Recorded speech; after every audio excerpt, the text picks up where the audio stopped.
Salam mələkə, sabahınız aydın olsun. Həmişə gününüz uğurlu olsun. Səhər tezdəndir, gör nə gözəl havadır. Quşların səsi, kənd həyatı çox gözəldir. Bugün mən dostlar, iki parmağımda, belimdə yük, bir ayağımda, iki parmağımda jim eləyəcəm. Cavanlığımda iki parmağımda 80 dənə jim eləmişəm. Yəni belə loğalanmaq olmasın, dəfələrlə çempion olmuşam.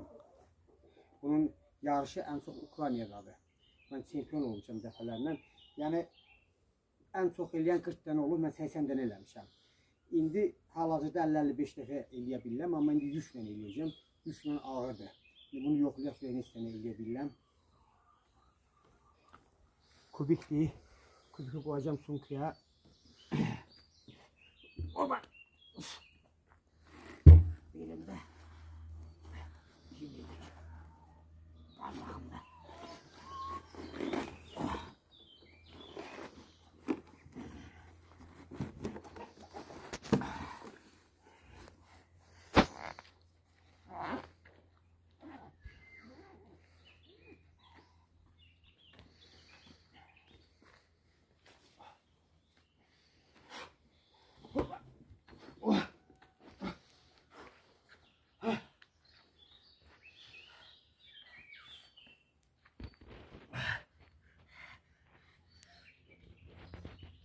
Oy.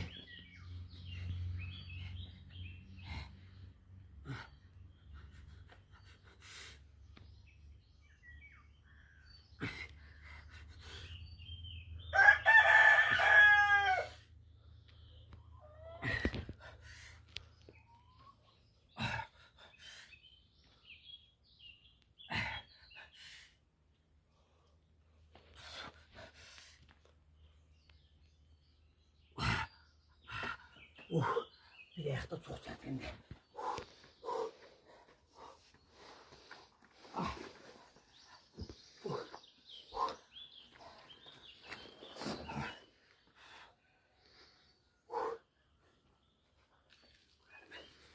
Vereyim, sürüşməsin.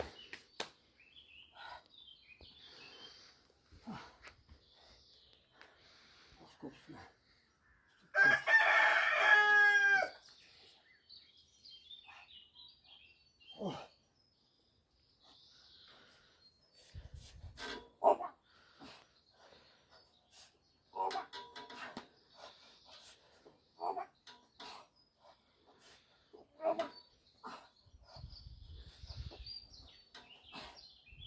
Of, qocalıysan.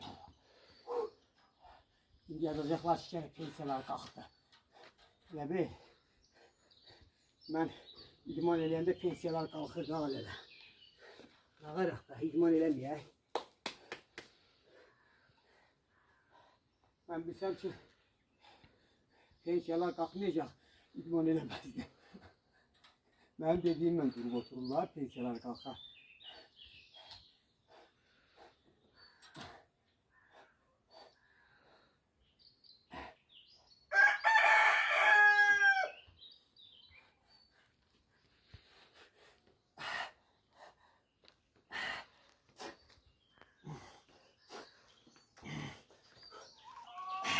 Parmakta güc olmalı, bıçaqlamakta. Sağ olun dostlar, hələlik.